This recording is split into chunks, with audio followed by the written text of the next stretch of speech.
est-ce que vous ne risquez pas de donner l'impression au public que vous êtes plus dans une attitude de règlement de compte avec Guillaume Soro? Non, je ne vois pas l'intérêt. Là, on est en train de parler de la Côte d'Ivoire.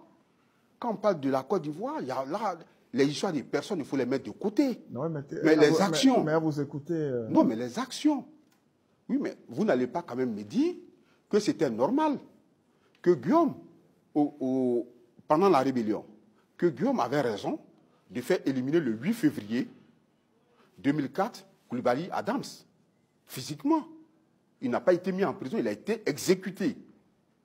Mais est-ce que vous allez me dire aussi que c'était normal que des jeunes gens qui ne voyaient pas l'opinion de la même façon que Guillaume Soro se retrouvent dans des conteneurs de 40 pieds, exposés au soleil, qui s'étouffent, qui meurent? Ça, ce n'est pas une question de personne. Vous n'allez pas me dire que ces personnes qui sont mortes là n'avaient pas droit à la vie, ou même être mis en prison. Là, c'est pas une... Pour moi, aujourd'hui, ce qui ressort de Guillaume Soro, la FESI n'a pas été dirigée par Guillaume Soro au départ. Il y a Martial Aipo, qui était le premier secrétaire de la FESI. Après Eugène Djoué, après Blé Guiraou, j'en passe. Mais quand eux ils ont fini leur mandat, il n'y a pas eu de problème à la FESI.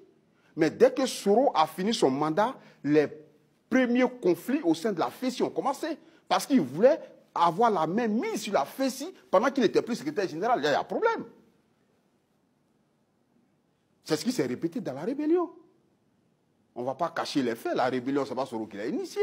On sait que vous êtes très proche de... Vous étiez proche d'Ibé.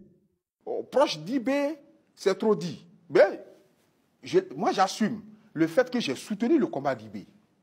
Ah oui, j'ai soutenu le combat d'Ibé, ça, je ne le cache pas.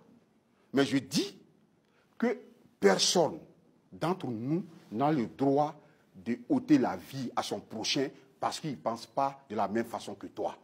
Et c'est le cas de Guillaume. C'est le cas de Guillaume Soro. C'est pour ça que je ne peux pas être proche de lui. Parce que moi, je n'ai pas l'envie que mon image aussi soit froissée.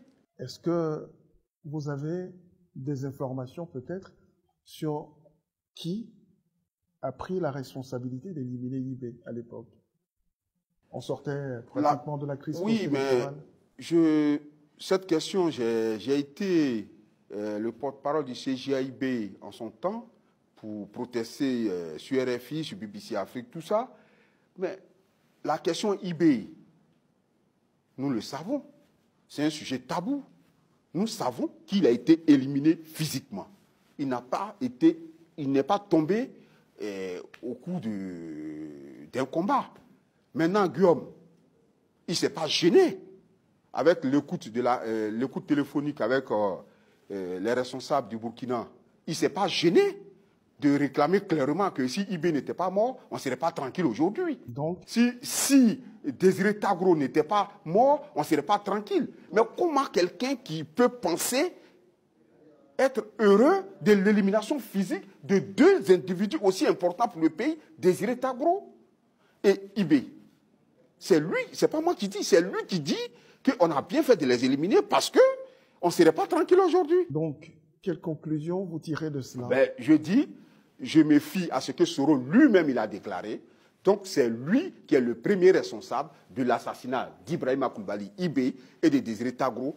Voilà, la référence sur laquelle on peut se baser, c'est l'écoute téléphonique avec les responsables du Burkina. Votre conférence de presse tout à l'heure, vous l'avez mis au